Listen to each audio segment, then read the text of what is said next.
Great little engines.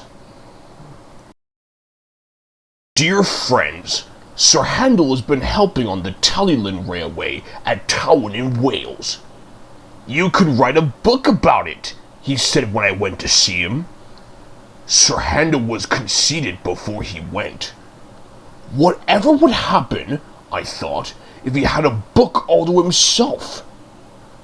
But some of his adventures were too good to waste, so I mixed them with stories about the other engines.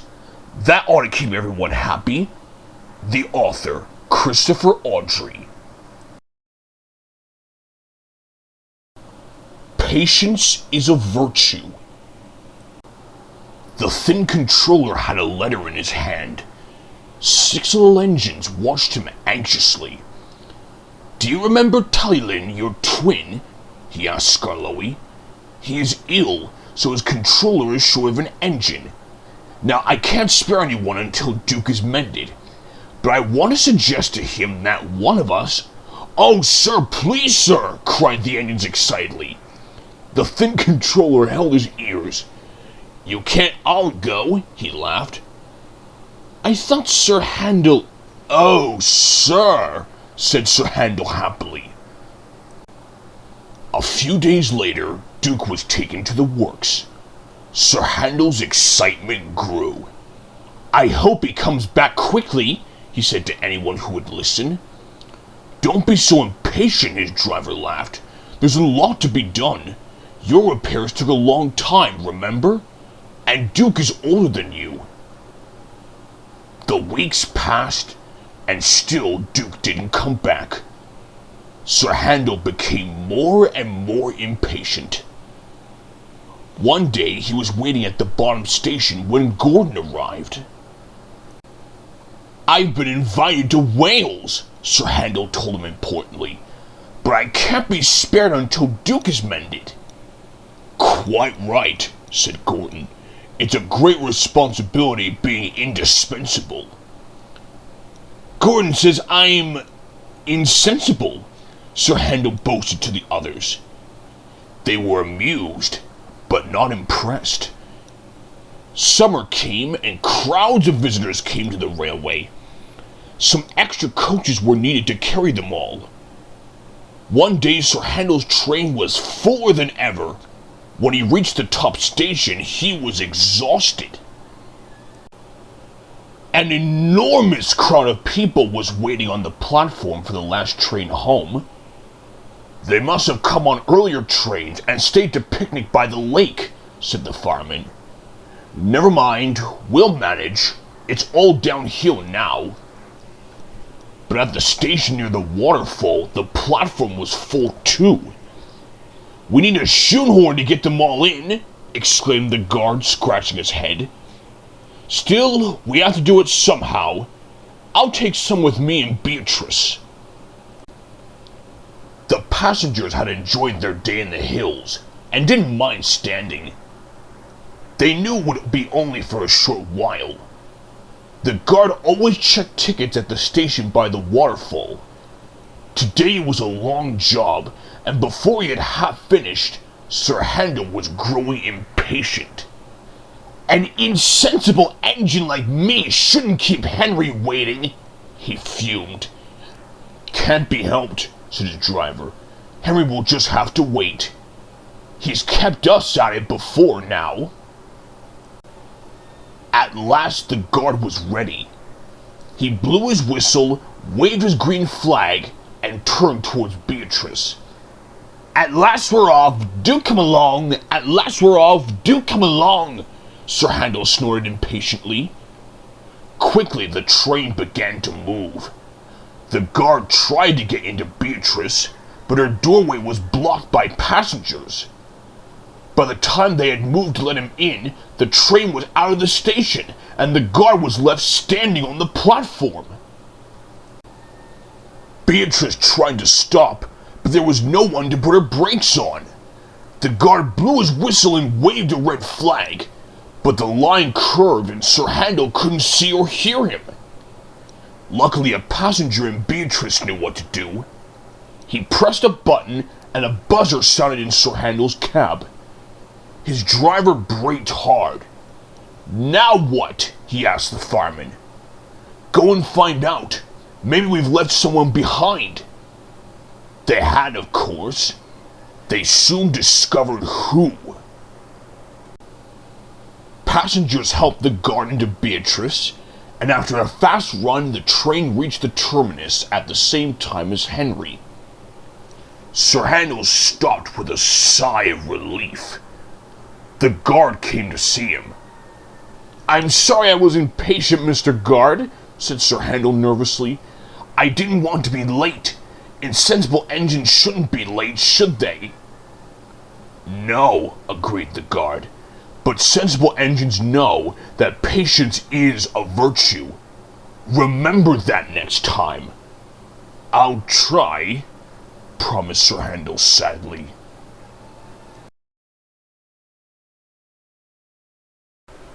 Peter, Sam, and the Prickly Problem. Duke returned at last, and Sir Handel went away. The other engines were kept so busy that they didn't have time to miss him.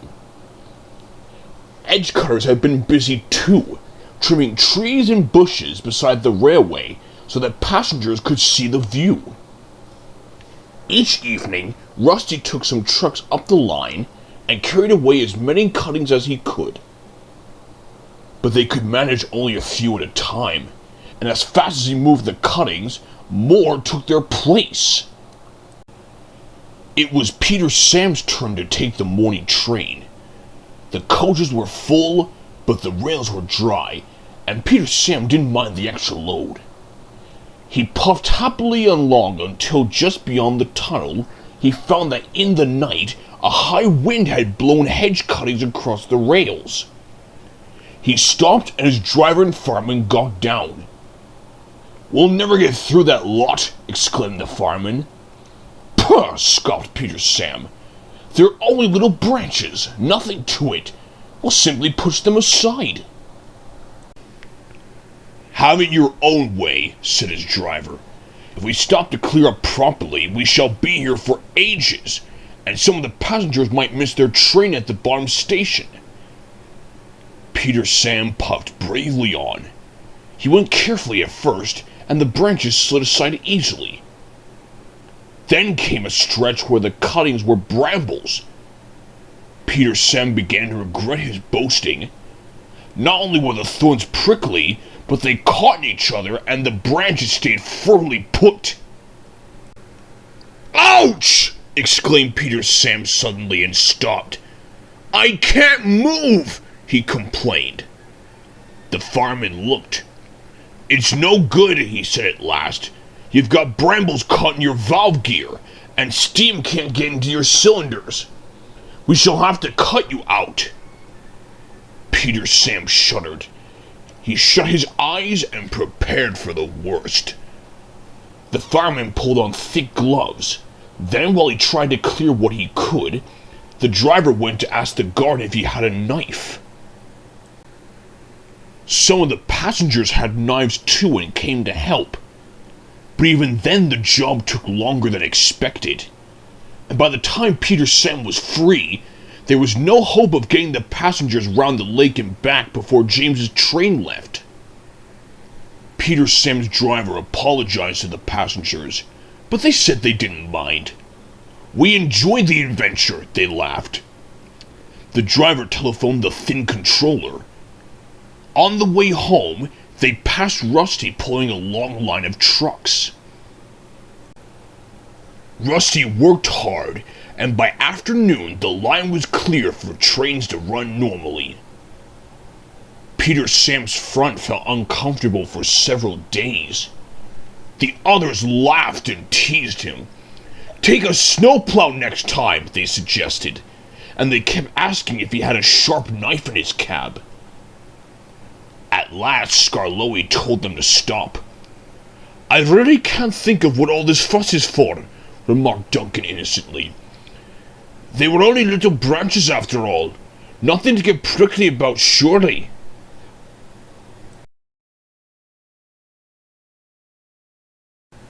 Pop Special. During the summer, a party of scouts set up tents in a field beside the line.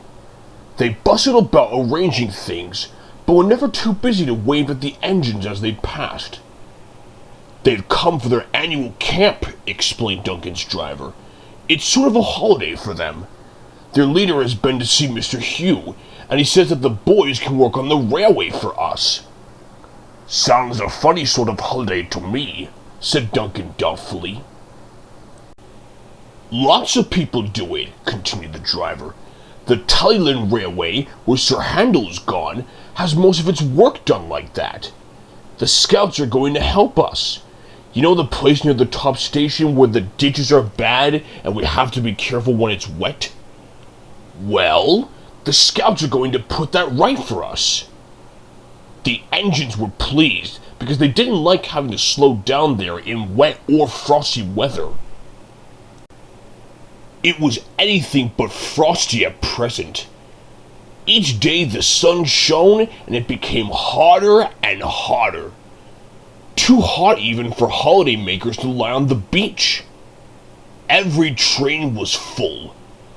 The scouts were hot too. They rested thankfully as the trains passed, but their cheerful ways became wearier as the week wore on. On the final day of their camp, Duncan toiled uphill with the last train. He was looking forward to a rest under the trees at the top station. As Duncan neared the place where the scouts were working, he whistled to warn them he was coming. Then he saw a figure crossing the line in front of the train. Duncan's driver put a hand on his brake. "Steady on, Duncan," he warned. "It looks as if the scout leader wants us to stop for something." Duncan drew gently to a halt, and the leader climbed onto the step of his cab. "Is anything wrong?" the driver asked anxiously. "Not yet," replied the leader, "but I'm afraid there might be unless the boys have a drink. Can you drop off some pop or something when you next pass, please?" "No problem," replied the driver. "I'll see the refreshment lady when we reach the top station." But when they got there, the driver came back from the refreshment room with a long face. "Not a bottle to be had," he moaned to Duncan. "Everyone's as thirsty as those boys. So now what?" Duncan didn't know. He thought so hard that he began to feel thirsty himself. Then suddenly an idea came to him. "Isn't there a shop near a station by the lake?" he said. "Perhaps the lady there—" "Of course!" interrupted the fireman excitedly. "We'll leave the coaches here while Duncan takes something to the boys. We can just get back here before the train is due to leave. But we must hurry." While the station master telephoned to warn the shop lady, Duncan set off. The shop lady met them at the station. "I haven't much myself," she said, "but the lads are welcome to what there is." A little later, the scouts heard a whistle and Duncan puffed into sight. He stopped beside them and his driver handed down the drinks. The scouts cheered them. "Not me," he told them. "It was Duncan's idea." So they cheered again and thanked Duncan instead. "That's nothing," he said modestly. "You're helping us. It's only fair we should help you too."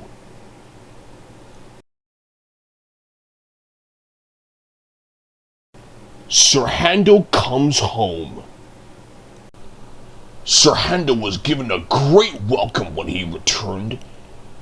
It was too late for the workmen to unload him that night, so the engines asked if his truck could be put where he could tell them about his adventures. "A real prince and princess came to see us," Sir Handel told them proudly. "They rode in a special train. Driver says they were given some books about us written by someone called the Thin Clergyman, but I didn't really understand that." "I do," said Duke. "He and the fat clergyman were the ones who found me, and they put me in a book too." Peter Sam was impressed. "Did you pull the prince's train?" he asked Sir Handel. "No," replied Sir Handel. "I was spare engine. It poured with rain and I got soaked. I pulled a special wedding train, though. We had to pull the coaches back very early in the morning. I'd never been out that time of day before." Peter Sam told Sir Handel about his tangle with the brambles. Sir Handel laughed. "I know what you mean," he said. "I had an adventure a bit like just before I came away. It was a wet day and I didn't want to go out, but driver said I must. Well, we set off. Luckily the train wasn't very full, so we got on all right, even though it was raining. Then we stopped at a station." Sir Handel paused dramatically. "Go on," urged Peter Sam. "Just beyond the station," continued Sir Handel, "there was a steep bit and a curve. Well, it was wet, so naturally I was concentrating on getting up the hill." "Of course," agreed Rheneas gravely. "As we came round the bend, a tree suddenly seemed to jump out at me. I tried to stop, of course, but my wheels slipped on the wet rails, and I ran smack into the tree. It hurt, I can tell you." "It must have done," agreed Duke, and there were sympathetic murmurs from the others. "The tree didn't actually hit me in the eye," explained Sir Handel, "but driver and fireman made a great fuss about it. Next morning they put a bandage over my forehead and a black patch over one eye. Everyone laughed and said I looked like a pirate. Then I pulled a special train at something called an AGM. They even wrote a piece about me in their magazine." Sir Handel sighed happily. "Oh, it was great fun," he said. "Did you see my twin Talleyrand?" asked Skarloey. "He was in another part of the shed," replied Sir Handel. "The other engines told me that he's on the mend, and he'll be back at work soon. He's lucky. He's got a lovely railway." Sir Handel closed his eyes, remembering. "All the same," he added, "it's good to be home." Duke smiled in the darkness. "I know what you mean," he agreed.